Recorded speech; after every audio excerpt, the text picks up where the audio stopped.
War ఆగేటట్టు కనపడలా. Escalate అవుతుంది, de-escalate అవ్వట్లేదు. రెండు వైపుల నుంచి కూడా ఎవరూ తగ్గట్లేదు. నేనంటే నేను అన్నట్టుగా ఉంది. ఇరాన్లో కూడా మేజర్ హైయెస్ట్ బ్రిడ్జ్ దాన్ని కూడా పేల్చేశారు. నష్టం అనేది ఇద్దరికీ ఉంది యుద్ధం వల్ల. యుద్ధంలో గెలిపోవటం ఉండవు.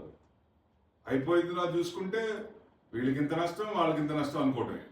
యుఎస్కి కూడా తక్కువ నష్టం లేదు. $5 trillion అబౌవ్ నష్టం ఉంది. వాళ్ళు ఆల్రెడీ డెట్లో ఉన్నారు. 38 trillion అంటే 39 అఫీషియల్గా డిక్లేర్ చేశారు. సో ఇంకా ఎంతవరకు ఇది మనం ఎట్లా, మన మార్కెట్, ఇండియన్ మార్కెట్ ఎట్లా, మనం ఏషియన్ కంట్రీస్లో మెయిన్ క్రూడ్ మీదే ఆధారపడ్డాయి కాబట్టి క్రూడే మనకి గుదిబండ ఒక రకంగా పెరిగితే ఎక్కువ పెట్టుకున్నాల్సి వస్తుంది. అది ఎప్పుడు తగ్గుతుందా అనే చూడాలి మనం. ఎందుకంటే వారు జరుగుతున్నా కానీ అంత ఎఫెక్ట్ ఉండదు. సో డెఫినెట్గా క్రూడ్ తగ్గితే ఆటోమేటిక్గా మొత్తం అన్ని సర్దుకునే అవకాశాలు ఉంటాయి. ఎందుకంటే క్రూడ్ పెరిగితే ఇంట్రెస్ట్ రేట్లు పెరుగుతాయి, ఇన్ఫ్లేషన్ పెరుగుతుంది, ఇంట్రెస్ట్ రేట్లు పెరుగుతాయి. మనకు కూడా ఆర్బీఐ మీటింగ్ 6 to 8 ఉంది.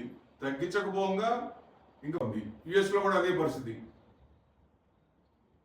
సో ఏంటి ఎట్లా అంటే మనం చూడాల్సిందల్లా క్రూడ్ తగ్గితే మనకి మంచి ఇది. ఎందుకంటే 100 బిలో ఉందంటే ఓకే ఫైన్, 60 to 80 ఉందంటే ఫ్యాంటాస్టిక్, మనకేం పెయిన్ ఉండదు.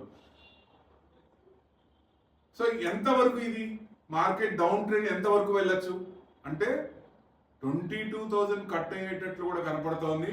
21,800 వరకు రావచ్చా అంటే అక్కడ వరకు రావచ్చు అనేది అనిపిస్తోంది.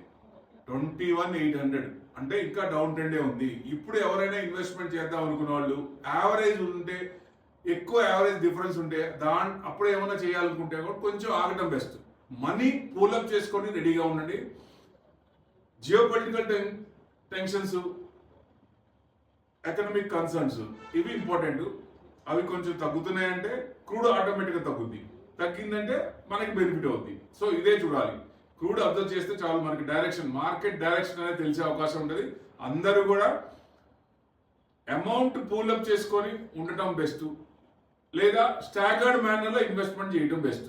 అంటే ఒక 10 రూపీస్ పెడతాం అనుకుంటే 2.5 అట్లా 10 లక్షలు అంటే 2.5 లక్షలు ఈ రకంగా చేయటం మంచిది.